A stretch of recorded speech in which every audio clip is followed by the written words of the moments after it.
BMW के साथ photo post करा। Exactly guys, I am not lying. Suicide करूंगा। और मैंने 10-12 वीडियो बना करके अलग अलग चैनल पर डाल दिए हैं कि अगर मैं सही हूं तो क्यों हूं और अगर मैं गलत हूं तो क्यों। लड़ाई मेरे और विवेक बिंद्रा के बीच में है, जबकि ऐसा कभी था ही नहीं। ये कुछ लोग समझ रहे हैं या वो खुद समझ रहे हैं। मैंने एक हफ्ता पहले एक वीडियो अपलोड करी थी बिग स्कैम एक्सपोज के नाम से। तो आपके हिसाब से इस पूरी लड़ाई में कौन सही है कौन गलत है? नहीं, सिर्फ ये नहीं बोलना है कि आप प्रॉपर लॉजिकली ये बताना है कि अगर मैं सही हूं तो क्यों हूं और अगर मैं गलत हूं तो क्यों। मेरा ये जो ओपिनियन है ना, वो मेरे भाई के भी एक्सपीरियंस पे बेस्ड है, ना कि जस्ट मैं आपका या किसी और का व्यू देख कर आई हूँ। बेसिकली मैंने इसको बहुत करीब से देखा है, क्योंकि जब हम 11th और 12th में थे, अभी मैं यूपीएससी कर रही हूँ यहाँ पर, तो जब हम 11th और 12th में थे तो मेरे भाई को भी ऐसे लोगों ने अप्रोच किया था, मुझे भी कई बार अप्रोच किया था। वहां पे आपने देखा होगा किस तरीके से मोटिवेट किया जाता है, कैसे एक इंसान को अलग सा ही इन्वायरमेंट क्रिएट कर दिया जाता है कि आपको समझ में ही नहीं आएगा कि क्या गलत है क्या सही है। वो इतने कॉन्फिडेंट हो गए। स्पेशली एक लड़की थी, मेरी फ्रेंड थी, वो मुझे बोलती थी कि तू चल। तो हमेशा उसके स्टेटस पे मुझे यही दिखता था कि कोई BMW के साथ फोटो पोस्ट कर रहा है। Exactly guys, I am not lying. तो कोई मर्सिडीज के साथ डाल रहा है। तो भाई ने भी मुझे कल ये बात बताई कि ये सब फेक होता है। अगर प्रोडक्ट बेचना तो आप सिंपली बेच दो ना, कि हाँ साबुन है 10 रुपए का ले लो। उसके पीछे आप BMW क्यों दिखा रहे हो, जो कि वो पॉसिबल नहीं है। Exactly, that is the truth. कुछ लोगों को ये लग रहा है कि ये लड़ाई मेरे और विवेक बिंद्रा के बीच में है, जबकि ऐसा कभी था ही नहीं। ये कुछ लोग समझ रहे हैं या वो खुद समझ रहे हैं। ये लड़ाई एक्चुअल में सच और झूठ की है। ये लड़ाई एक्चुअल में सही और गलत की है। सर इसमें गलत क्या है वैसे? सर वो कोई तिकड़म लगा के अपना कोई प्रोडक्ट बेच रहा है। सर ऐसे बहुत सारे लोग हैं दुनिया में जो कुछ ना कुछ कर ही रहे हैं, कई सारी टैक्टिक्स लगा रहे हैं। और जैसे एडवर्टीजमेंट में बहुत सारा कुछ होता है, तो सर ये भी इसने भी कोई अपनी टैक्टिक्स निकाली है, तो उसमें सर गलत क्या अपना प्रोडक्ट बेचना। वेरी गुड पॉइंट कि इसमें गलत क्या है। कोई बताना चाहेगा कि इसमें कुछ गलत है या नहीं है या ये सही है? सर बेसिकली इसमें सबसे पहले हमारे लोग 18 to 25 के एज ग्रुप के बच्चों को टारगेट किया जाता है और इसमें उनको सेमिनार तक ले जाया जाता है और उनको ज़बरदस्ती आप अपने कुछ भी बेच रहे हो उन्हें फंसा दिया जाता है। सर अजीब टाइप के वहाँ म्यूजिक वगैरह चल रहे होते सेमिनार में। मैं खुद भी ज्वाइन किया था एक कंपनी में, और वो बोलते थे कि आपको आपकी दाढ़ी आने से पहले आपकी गाड़ी आ जाएगी। आई नहीं सर सबसे पहले मैं ये कहना चाहूँगा, क्योंकि जिस आपने बिग स्कैम वीडियो अपलोड की यूट्यूब पे, उसमें आपने ना नाम किसी का बताया ना कंपनी का नाम लिया। तो अगर मैं जैसे चोरी कर रहा हूँ, आप चोर कह रहे हैं, अगर मैंने वो गलती की है तो ऑब्वियसली मैं चिढ़ूंगा उस बात से। आप अगर नाम लेते तो गलत था, कंपनी का या उनका या किसी स्पेसिफिक पर्सन का तो गलत होता। आपने नाम तो नहीं लिया, और अगर नाम नहीं लिया है आपने और अगर मैं गलत हूँ तो मैं चिढ़ूंगा। और एक और मजेदार बात बताइए, जब वो वीडियो अपलोड हुई कितनों को समझ आया था मैं किसके बारे में बात कर रहा हूं? बहुत कम लोगों को। अगर वो कुछ नहीं करते, चुपचाप बैठे रहते, तो 2 दिन में सब भूल भाल जाता है, वो खत्म हो जाता। मतलब एक टीचर है जो क्लास में सामने खड़े होकर के बोल रही है तुम में से किसी एक ने चोरी करी है, और एक बच्चा खड़ा होकर के बोलता है मैंने चोरी नहीं करी है, मैंने चोरी नहीं करी। अरे नहीं करी तो बैठा रहना चुपचाप। सर इस पर मैं अपने थॉट शेयर करना चाहूँगा। सबसे पहले तो कोई कोर्स बेचना या प्रोडक्ट बेचना कोई गलत नहीं है, लेकिन प्रोडक्ट का अगर आप 50,000 का बेच रहे हो तो उसकी औकात भी होनी चाहिए उतनी। उनके प्रोडक्ट की औकात है 100 रुपये की, लेकिन बेच रहे 50,000 में। सर एक पॉइंट और मैं शेयर करना चाहूँगा। प्लीज बोलिए। लाइक किसी को पसंद नहीं आया और आप उससे कह रहे हो कि आप दूसरों को सेल करो, तो वो उससे ही बड़ा स्कैम है। असली स्कैम ये है, ध्यान से समझ लो सब लोग, कि एक प्रोडक्ट जो आपको पसंद नहीं आया, आप अपने पैसे वापस मांग रहे हो, लेकिन आपको कहा जा रहा है अगर आपको अपने पैसे वापस चाहिए तो अपने जैसे और 4 बेवकूफ पकड़ करके लाओ और उस पर 30% 35% जो भी है कमीशन लो, और जो आपने पैसा लगाया वो पूरा पैसा आपको वापस। ये स्कैम है। अच्छा, इसी में अगर कोई जेन्युइन प्रोडक्ट हो तो क्या ये स्कैम है? नो सर, नहीं है। ये भी ध्यान से समझ लेना। तो मजे की बात यह है कि जब मैंने स्कैम को एक्सपोज किया तो ऐसी हजारों कंपनीज है इंडिया में, उनमें से सिर्फ एक ही कंपनी वाले और उस कंपनी का मालिक नहा धो करके मेरे पीछे पड़ गया। इसका मतलब क्या निकालोगे? अब आ करके कह रहे कि बताओ इसमें स्कैम क्या है। तो ठीक है, मैं बताता हूं स्कैम क्या है। आज अच्छे से बताता हूं और पूरी दुनिया को समझाता हूं कि स्कैम होता क्या है।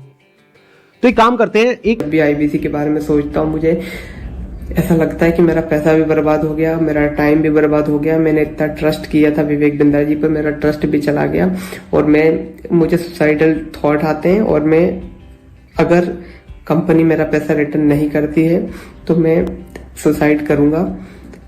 और मैंने 10-12 वीडियो बना करके अलग अलग चैनल पर डाल दिए हैं और शेड्यूल कर दिया है। मेरे ना होने के बाद वो वीडियोस रिलीज होते जाएंगे, इस पे मैंने बताया है कि किस तरीके से मैंने डॉक्टर विवेक बिंद्रा जी का वो सब भी लगा दिया कि मेल पर कि मैंने पैसा डाला था और मेरा चैनल स्ट्राइक पड़वा दी गई है। और मुझे बोलने की भी वो नहीं दिया कि मैं बोल सकता हूँ, इसलिए मैं ये बिल्कुल नए चैनल पर ये वीडियो डाल रहा हूँ। और मैंने 10-12 वीडियोस और बना के रखे हैं जो मैं 10-12 अलग अलग चैनल्स पर मैंने डाल दिए, अपलोड कर दिया है, शेड्यूल कर दिया है। अगर बड़ा बिजनेस की टीम मुझे मेरा पैसा नहीं लौटाती है तो मेरे पास कोई ऑप्शन नहीं रहेगा, क्योंकि मुझे अभी फिलहाल में वो पैसा चाहिए कैसे भी करके, क्योंकि जिन लोगों से मैंने पैसा लिया है वो लोग डे नाइट मुझे परेशान कर रहे हैं। मैं आपको बताना चाहूंगा कि ये वीडियो हमने रिकॉर्ड नहीं करी है, ये YouTube पर अवेलेबल है और ऐसी एक दो नहीं बहुत सारी वीडियोस अवेलेबल हैं अलग अलग लोगों की। और बहुत सारे ऐसे बच्चे हैं जिन्होंने ब्याज पे पैसा लिया है, हम लोग शायद समझ भी नहीं सकते कि इन लोगों के ऊपर क्या बीत रही है। और ऐसी एक दो नहीं बहुत सारी वीडियोस हैं, आप जाकर के YouTube पे सर्च कर सकते हैं। अब जरा इस इंसान के बैकग्राउंड को देखो कि इंसान है कौन। ये अपने नाम के आगे क्या लगाते हैं? डॉक्टर। जब यहां पर ये आए थे तो मुझे लगा था डॉक्टर है, लेकिन बाद में जब मैंने रिसर्च करी अभी पिछले एक हफ्ते में ये सब जो हुआ है तो मुझे पता लगा इन्होंने कोई MBBS नहीं किया है इंडिया की किसी भी यूनिवर्सिटी से या US से UK से कहीं से कुछ नहीं किया है। कहां से डिग्री मिली है, कैसे मिली है, वो अगर आप थोड़ा सा रिसर्च करोगे तो आपको समझ आ जाएगा। देखो मैं आपको हिंट देता हूं, पाकिस्तान इंडिया का नेबर है, ऐसे ही इंडिया का एक नेबर है बांग्लादेश, श्रीलंका।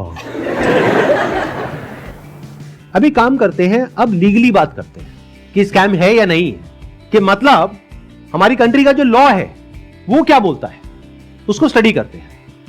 उसके लिए मेरे पास में कुछ डॉक्यूमेंट्स हैं, इसका मैं लिंक दे दूंगा अपने वीडियो के डिस्क्रिप्शन में नीचे, तो आप क्लिक करके डायरेक्टली जाकर के गवर्नमेंट की जो वेबसाइट्स हैं वहां पे जाकर के देख सकते हैं, पढ़ सकते हैं। ये मैं नहीं कह रहा हूं, हमारी कंट्री की गवर्नमेंट कह रही है, ये उनके नोटिफिकेशंस हैं। सबसे पहले ये समझो कि जो स्कैम्स है ना इस तरह के, ये आज से नहीं चल रहे हैं, ये पिछले 100 साल से चल रहे हैं।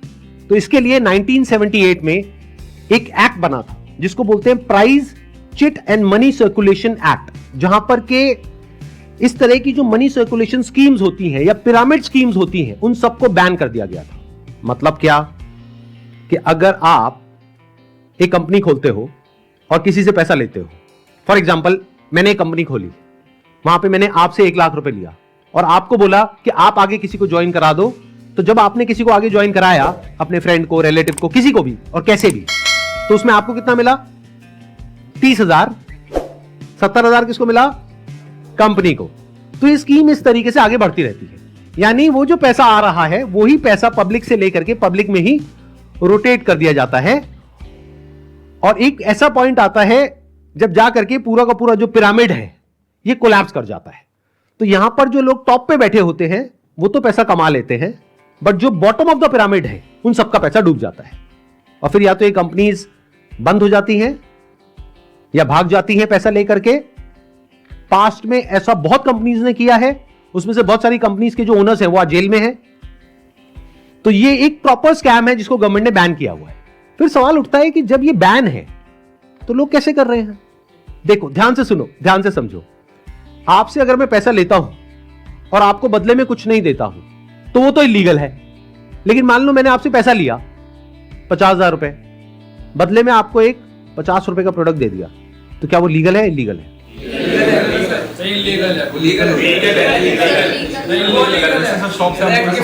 हो गया ना कंफ्यूज?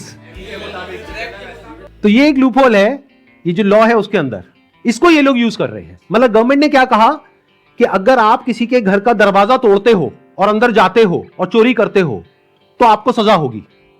लेकिन ये लोग क्या बोल रहे हैं कि देखो दरवाजा लिखा है, खिड़की नहीं लिखा है। खिड़की से तो हम जा सकते हैं ना। तो जो कंपनीज जेन्युइन है और जो फेक है, उसमें सबसे बड़ा फर्क क्या होता है कि जो प्रोडक्ट है, अगर लोग उसकी वजह से ज्वाइन कर रहे हैं और वही एडवर्टाइजिंग में कहा जा रहा है, वही उसका ओनर कह रहा है, तब तो वो जेन्युइन है। मेरे हाथ में ये रिजर्व बैंक ऑफ इंडिया का सर्कुलर है। इसमें क्लियरली आरबीआई ने यानी रिजर्व बैंक ऑफ इंडिया ने कॉशन किया है public against multi level marketing activities. इसमें मैंने कुछ पॉइंट्स को हाईलाइट किया हुआ है, उसको मैं एक बार आपको एक्सप्लेन कर देता हूं। Income under such schemes majorly comes from enrolling more and more members from whom hefty subscription fees are taken subscribe rather than कर दो from the guys। sale of products they offer। Video डलने पर भी RBI का views कहना नहीं, है। मतलब आती देखना सिर्फ ये आप है कसम। क्या वो जो प्रोडक्ट देने है और वालों को सर्विस है, सब्सक्राइब उसका जो करती प्राइस है, मुझे भी कर दो प्लीज। वो मार्केट से थोड़ा ज्यादा मोटिवेशनल है। सक्सेस लाइफ ये बहुत ज्यादा है। अब आपको एक बहुत मजेदार बात बताता हूं।